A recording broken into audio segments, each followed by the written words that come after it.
Hey, what's up guys, it's Unleash here today, and we are back with another video on Sonic Frontiers. So we have yet again another interview with Takashi Iizuka, this time from IGN. So I've got nothing more to say about this, so yeah, without any further ado, ladies and gentlemen, boys and girls, let's react to this Gamescom IGN Iizuka interview thing. In 3, 2, 1, go!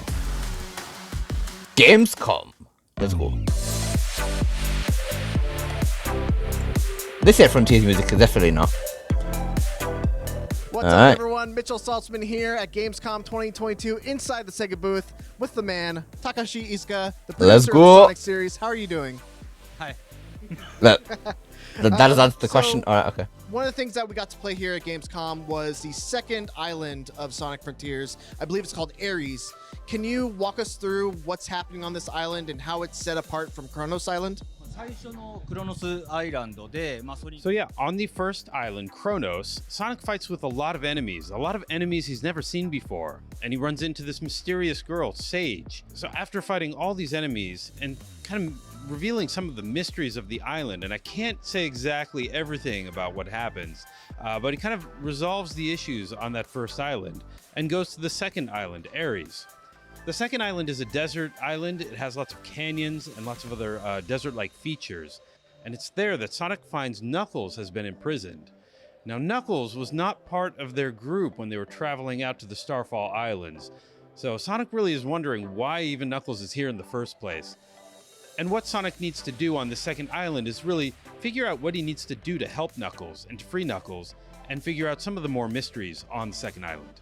Alright, so we found about how Knuckles gets there in the Frontiers prologue, I'm pretty sure. What he's doing on the island? Is there anything any hints you can give us about, people want to know more about Knuckles, always, all the time. What can you tell us about Knuckles in Sonic Frontiers? So for Sonic Frontiers, one of the very important parts of the storytelling is that we present it in a way where you get to figure out what's going on the island. So he's not going to tell us anything then? Tell you what Knuckles is doing here. We're going to kind of lose some of the fun of you figuring it out. So I don't want to say too much, but I can say in the Sonic Central, we did make an announcement that there's going to be a prologue animation that talks about what Knuckles did to kind of get to the island.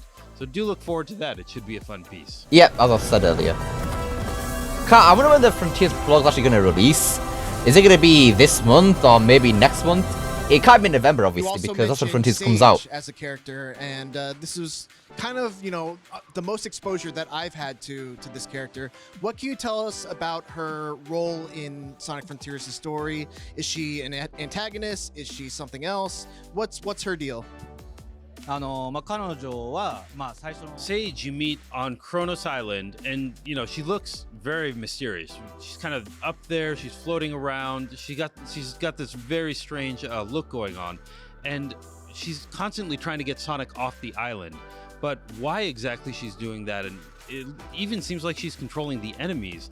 How is she doing that? These are all kind of the mysteries that Sonic can't figure out, and Sonic really needs to go around and figure out what she's even there doing. Why is she there? Why is she being so mean and kind of trying to get Sonic off the island?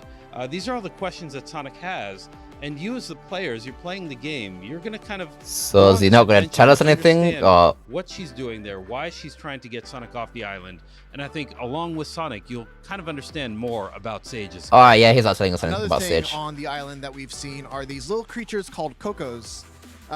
What's their deal?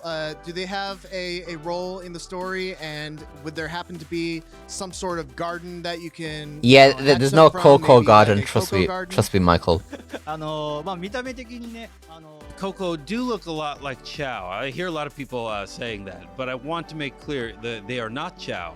They're a new creature that exists all along Bit of a the weird island. shot to show that from, but and they alright. have this mysterious look. They're made out of rock. In the game, they're actually kind of items you can pick up. So they are these collectible creatures that you can, collect on your adventures. But they're also very important to the story. They add a lot of depth to the story. And as you kind of learn more about what's going on the islands, and you learn more about the Coco, I think you're going to really enjoy kind of what they bring to the islands from a story perspective. I mean, he didn't say no to Coco Gardens, so he didn't say no. So maybe. Okay, I'm just coping right now. Coping. Is something that I think is very important to Sonic fans, but it's also a very tricky balance because the faster you go, the harder it is to control. How do you approach that balance in Sonic Frontiers? With those sliders, I'm pretty sure. In Sonic Frontiers, the players have the ability to kind of customize Sonic and speed him up or grant him new powers depending on how they play.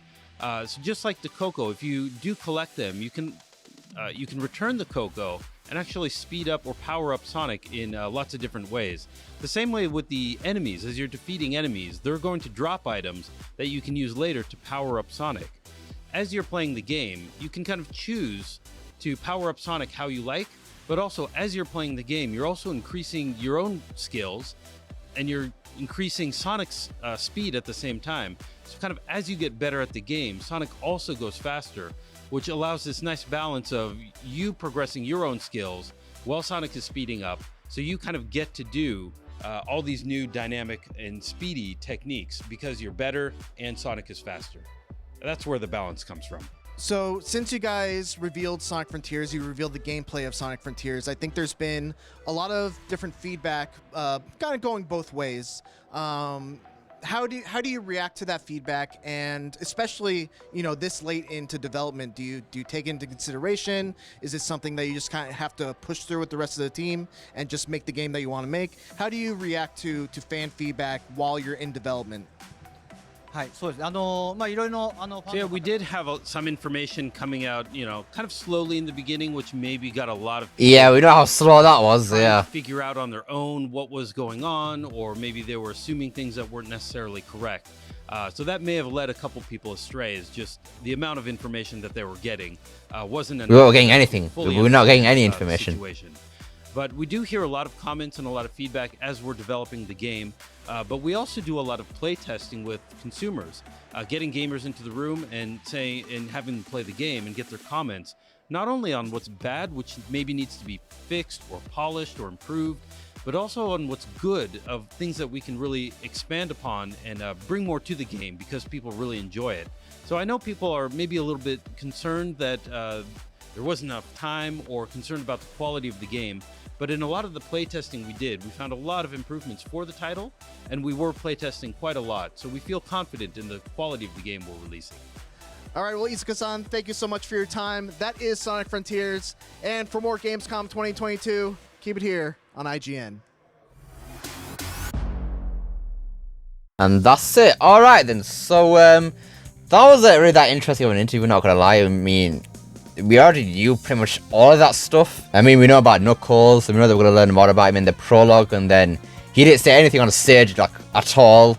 Didn't say much else about Knuckles, and then the speed upgrades and everything. We know about that. Then I mean, at the end there, he does seem pretty confident about Sonic Frontiers, and honestly, I must say that since the beginning, Iizuka has already seemed like pretty confident about Frontiers, so maybe that can actually lead to get a bit more hype about the game, because honestly, I haven't really seen this confidence with Iizuka for any of the Sonic game like in the past. Not with Forces, not Origins, Colors Ultimate, but Frontiers, Iizuka does seem really confident with it, so hopefully that confidence shows in the quality of the game. At least I'm hoping so. Anyways, that about does it for today's video. So yeah, not really much in today's video, kind of short, not going to lie, but hey, Frontiers was kind of dry recently. I mean, we did get the ending theme, which sounds pretty alright, I guess. But I think in the later weeks we'll be getting some more stuff, because we have the Tokyo Game Show demo for Frontiers, so we'll get footage from that. And then obviously we'll have EGX, which I'm actually going to, so that's going to be a very exciting time for me. But what do you guys think of this news? Do you think Iizuka's actually pretty confident with Sonic Frontiers? And do you think that's actually good for the game? Let me know down below. Love to see what you guys have to say. I hope you enjoyed this video. Don't forget to like, share, subscribe, especially that last one. Don't forget to become unleashed by actually that join button down below. And remember, it is not necessary. And I'll see you all next time. Peace!